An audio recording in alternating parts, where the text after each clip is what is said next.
Seguimos, chicos, hablando del petrarquismo, porque la poesía barroca es continuadora de la tradición literaria establecida en el Renacimiento. Ha pasado un siglo, pero las innovaciones que revolucionaron la lírica con las aportaciones de Boscán y Garcilaso y toda la escuela italianizante o petrarquista fueron demasiado importantes como para que en menos de un siglo desaparecieran. Incluso se volvieron mucho más importantes. Simplemente que autores como vemos aquí reflejados, Lope de Vega y Quevedo o también Góngora van a tener un estilo, un sentimiento distinto, porque en Europa se han producido una serie de escisiones sociales, religiosas, que afectan a la cristiandad en concreto y a la forma de ver España, ese catolicismo tan arraigado con la contrarreforma,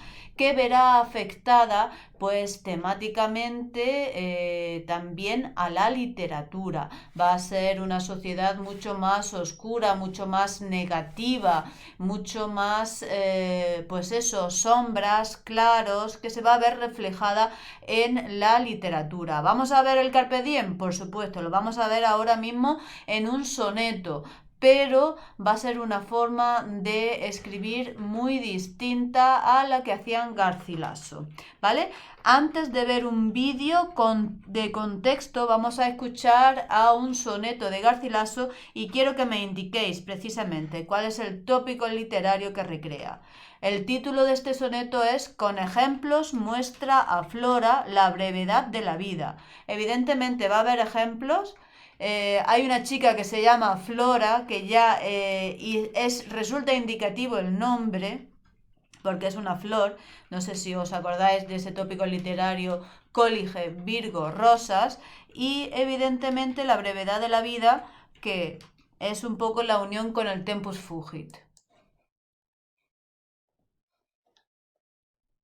La mocedad del año, la ambiciosa vergüenza del jardín, el encarnado oloroso rubí, tiro abreviado, también del año presunción hermosa, la ostentación lozana de la rosa, deidad del campo, estrella del cercado, el almendro en su propia flor nevado, que anticiparse a los calores osa, represiones son, oh flora, mudas de la hermosura y la soberbia humana, que a las leyes de flor está sujeta. Tu edad se pasará mientras lo dudas, de ayer te habrás de arrepentir mañana, y tarde y con dolor serás discreta.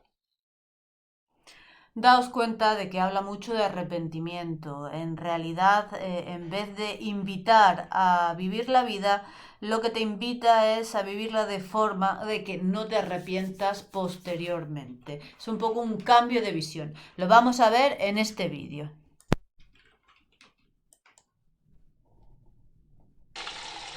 La exuberancia del barroco se comprueba perfectamente en la extravagancia y vitalidad de su arquitectura. Pero el periodo del barroco fue una época de contrastes. Junto al resplandor coexistían la inestabilidad política, la guerra y las enfermedades. El arte y la religión recordaban constantemente que la vida y sus placeres eran pasajeros y que la muerte nos llegaba a todos. A medida que los hombres se aferraban al significado de su existencia, los descubrimientos científicos ampliaban la comprensión del universo y nuestro lugar en él. Las leyes del movimiento y de la gravedad, descubiertas por Isaac Newton, explicaban el universo en función de principios mecanicistas. Algunos pensadores del barroco pensaron que si el movimiento de los cielos y de la tierra se podían explicar en términos matemáticos, también podría hacerse así con el alma humana. Los hombres, al igual que el mundo, eran quizá solo máquinas. Bien, pues este es un poco esa visión de una época en la que desde luego se nos refleja una España decadente. ¿no? La mayoría de los estudiosos intentan apuntar un rasgo característico en el siglo XVII y es eso, esa España decadente, un sentimiento de crisis, un pesimismo, decadencia, desmoronamiento social. Es una época en la que ha habido muchísimas guerras y empieza a haber en las calles algo que no se había visto con anterioridad. Primero en el Renacimiento se hicieron grandes las ciudades y después en el Barroco se dieron cuenta que las ciudades son una trampa mortal, es un sitio donde al final, en época de crisis, la gente pasa hambre y pasa miseria, empiezan a aparecer vagabundos, los vagabundos del Lazarillo, que empiezan a verse también en la literatura. Y eso evidentemente pues se produce una gran crisis social. En general se trata de un sentimiento de desorientación que también incluye pues la producción literaria, ¿vale? Reyes de esta época, Felipe III, todos los Austrias menores, Felipe IV, Carlos II.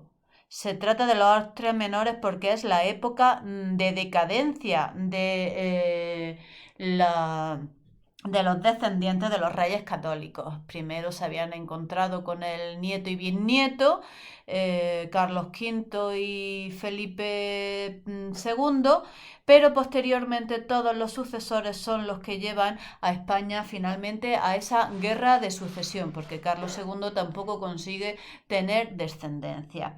En esta época, pues, ¿qué nos vamos a encontrar? A Lope de Vega, que es un gran escritor de todos los géneros, sobre todo destacó en teatro por los cientos y cientos de obras que publicó, uno de los autores que mejor vivió en esta época de su trabajo, pero también fue un gran poeta, un gran novelista, etcétera, etcétera.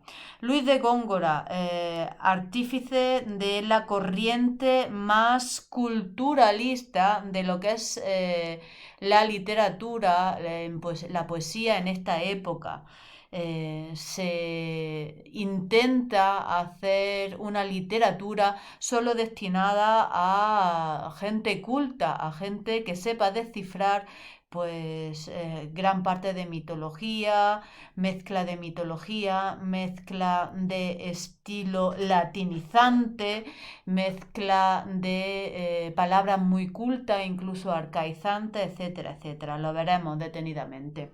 Tirso de Molina como gran autor de teatro, mujeres que destacaron en esta época como Ana Caro, María de Zaya, Sor Juana Inés de la Cruz dentro de la poesía, Quevedo, que destacó también, pues, por ejemplo, como poeta y también como autor de una novela picaresca que es El Buscón de Quevedo, con una visión bastante distinta de lo que es el Lazarillo. Ya lo veremos porque el Lazarillo tiene un final relativamente en positivo, ¿vale? Mientras que Quevedo, que era una persona muy contrarreformista, muy anclada en la tradición, pues no le dio pie a su Buscón, don Pablos, al Pablos, a mejorar en su estatus social, ¿vale? Y Calderón de la Barca, pues que también La vida es sueño, ya veréis, una de mis obras favoritas y que os aconsejo que si tenéis la oportunidad veáis alguna vez en directo. Seguimos hacia adelante. También vamos a ver, por supuesto, Cervantes, y veremos este documental con detenimiento otro día. Hoy nos vamos al libro para hablar del petrarquismo y hablar de Lope de Vega y de Quevedo.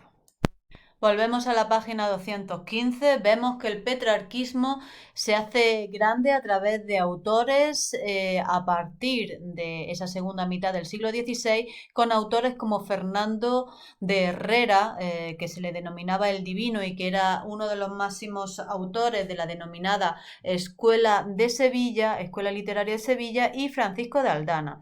Pero también tenemos Lope y Quevedo como grandes autores de sonetos amorosos. Lope, que vamos a estudiarlo con el teatro, organizó su propia obra literaria y la publicó en vida, algo que no era nada normal. Quevedo, por ejemplo, nunca vio su obra publicada en vida, sino que simplemente se pasaba a través de hojas sueltas, ¿vale? Era una época en la que no hay esa capacidad editorial de la que estamos hoy acostumbrados, ¿vale?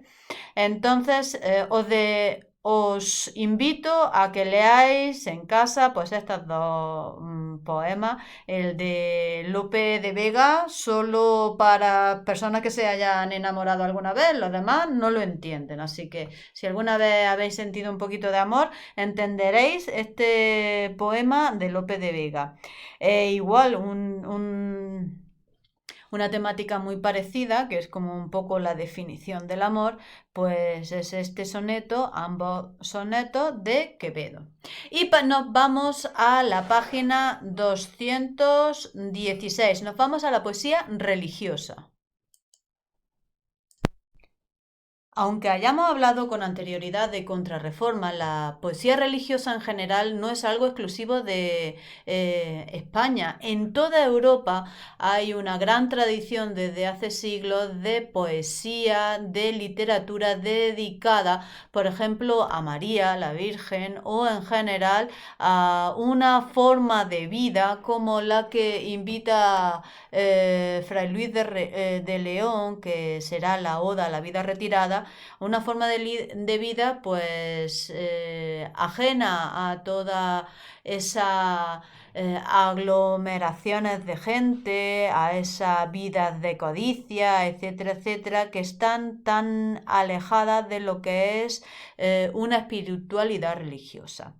Nos vamos directamente a Fray Luis de León para comentar que su producción literaria abarca tanto producción en prosa como en verso. Muchas veces los propios autores escriben glosas, lo que se llama comentarios de su propia obra, y eso es lo que ocurre muchas veces con la poesía religiosa. La obra poética de Fray Luis fue publicada póstumamente en 1631.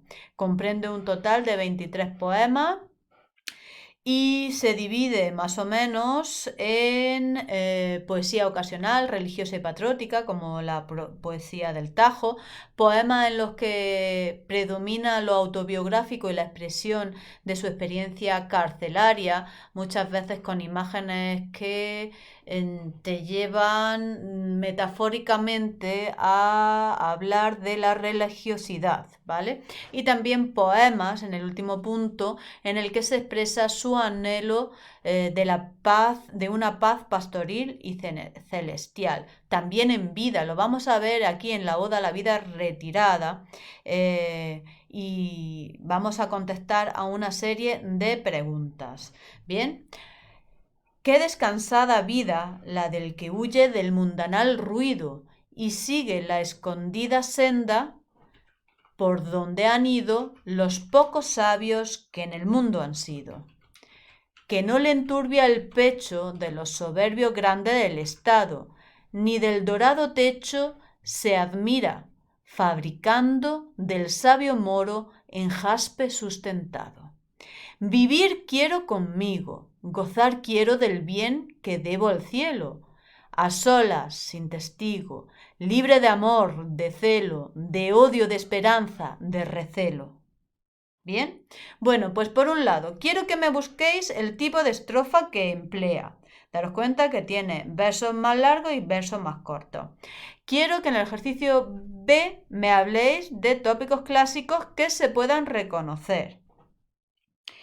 Y, evidentemente, que me justifiquéis el porqué del uso exclamativo e interrogativo de la modalidad y de la modalidad enunciativa, más pausada y serena. Bien, los 3 primeros ejercicios los veis, 10 minutitos para contestarlos y nos vamos a San Juan de la Cruz en otro vídeo.